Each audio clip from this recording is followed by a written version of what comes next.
ঘড়ির কাঁটায় তখন বাজে ভোর ৫টা ৪১। আমরা মাদুরাই থেকে রামেশ্বরমের দিকে রওনা দিয়েছি ভোর ৫:৩০টায়। মাদুরাই থেকে রামেশ্বরমের দূরত্ব হচ্ছে ১৭৩ কিলোমিটার। যেতে লাগে প্রায় ৪ ঘন্টা। মন্দির চত্বরে প্রচুর ধুতির দোকান আছে, তোমরা চাইলে ওখান থেকে কিনতে পারো। আর আরেকটা কথা, ওখানে ওরা কেউ ধুতি বলে কিছু বোঝে না। তোমরা যদি ওখান থেকে ধুতি কিনতে চাও তাহলে ওদেরকে জিজ্ঞেস করবে ভেস্টি। আমরা ৭:৫৩ পাম্বান ব্রিজের কাছে পৌঁছালাম। ভারতবর্ষের বিভিন্ন জায়গায় যে ১২টা জ্যোতির্লিঙ্গ আছে তার মধ্যে রামেশ্বরম অন্যতম। মন্দিরে গিয়ে প্রথমে সমুদ্রে স্নান করতে হবে, তারপর মন্দিরে ঢুকে একটা গাইড নিয়ে ২২ কুণ্ড স্নান করতে হবে। তারপর তোমরা ঠাকুর দর্শন করতে পারো। তোমরা চাইলে গাইড নাও নিতে পারো, আমরা গাইড নিয়েছিলাম। কিন্তু আমি তোমাদেরকে সাজেস্ট করব যে তোমরা গাইড নাও, কারণ আমরা দেখেছিলাম যারা গাইড নেয়নি তাদেরকে এমনি একটু জল ছিটিয়ে দিচ্ছিল, আর আমরা যেহেতু গাইড নিয়েছিলাম আমাদেরকে বালতি বালতি জল ঢালছিল।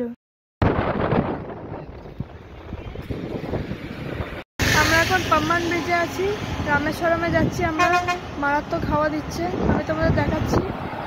এই সামনে হচ্ছে রেল লাইন, এই হচ্ছে রেল লাইন।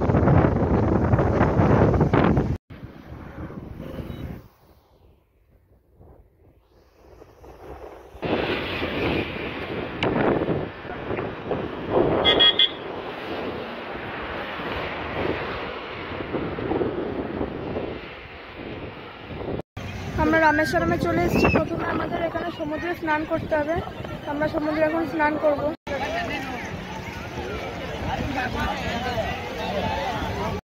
ওই যে দেখা যাচ্ছে রামেশ্বরম মন্দিরের চূড়োটা।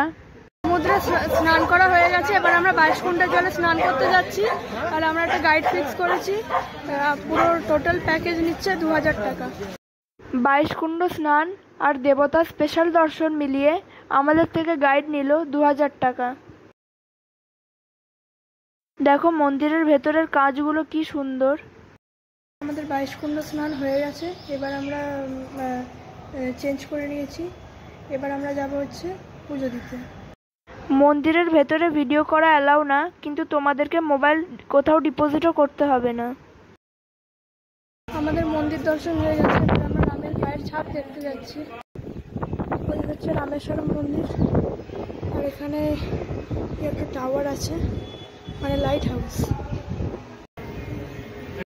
এই মন্দিরের মধ্যে দুটো বড় বড় ভাসমান পাথর রাখা রয়েছে, আর এখানকার লোকেদের বক্তব্য যে এরকম ধরনের পাথর দিয়েই রামচন্দ্র সেতু বানিয়েছিলেন লঙ্কায় যাওয়ার জন্য।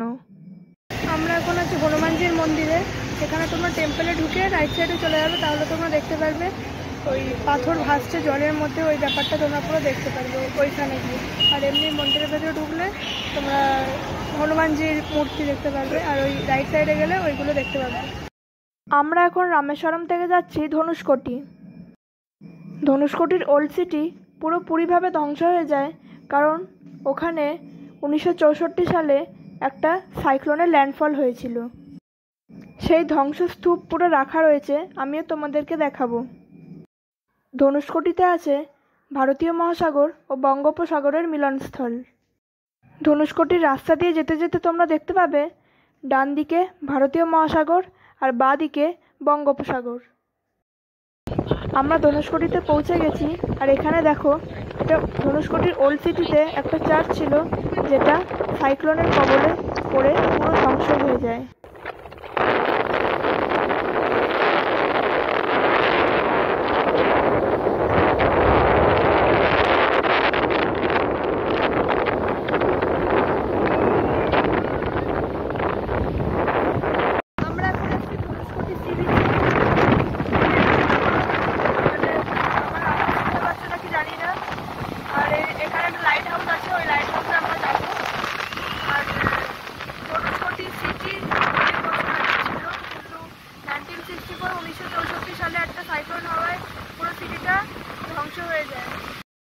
বিকেল 4:30টার পর এখানে আর কোনো ট্যুরিস্টকে অ্যালাউ করা হয় না। সবাই বলে 1964 সালে যখন এখানে সাইক্লোনের ল্যান্ডফল হয়েছিল তখন ওই মুহূর্তে এখানে একটা ট্রেনও এসেছিল, আর সেই ট্রেনের সব যাত্রী ওই সাইক্লোনের কবলে পড়ে মারা যায়। সবাই বলে এখনও নাকি ওই মানুষগুলোর আর্তনাদ শুনতে পাওয়া যায়। আমরা এখন ইন্ডিয়ার লাস্ট পয়েন্টে যাচ্ছি। এরপর আমরা যাব ধনুষকোটি লাইট হাউসে। ওটা হচ্ছে মিলনস্থল, ওখানে ইন্ডিয়ান ওশান আর বে অফ বেঙ্গল মিলছে একসাথে। আমরা এখন ইন্ডিয়ার লাস্ট পয়েন্টে দাঁড়িয়ে আছি।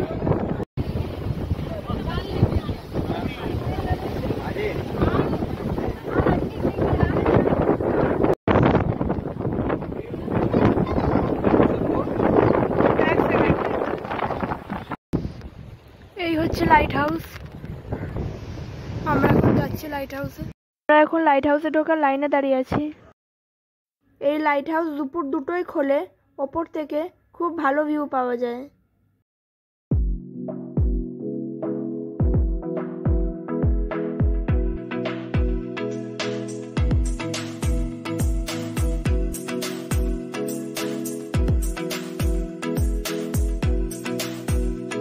আজকের ব্লগ এখানেই শেষ করলাম। আবার তোমাদের সাথে দেখা হবে নতুন ব্লগে।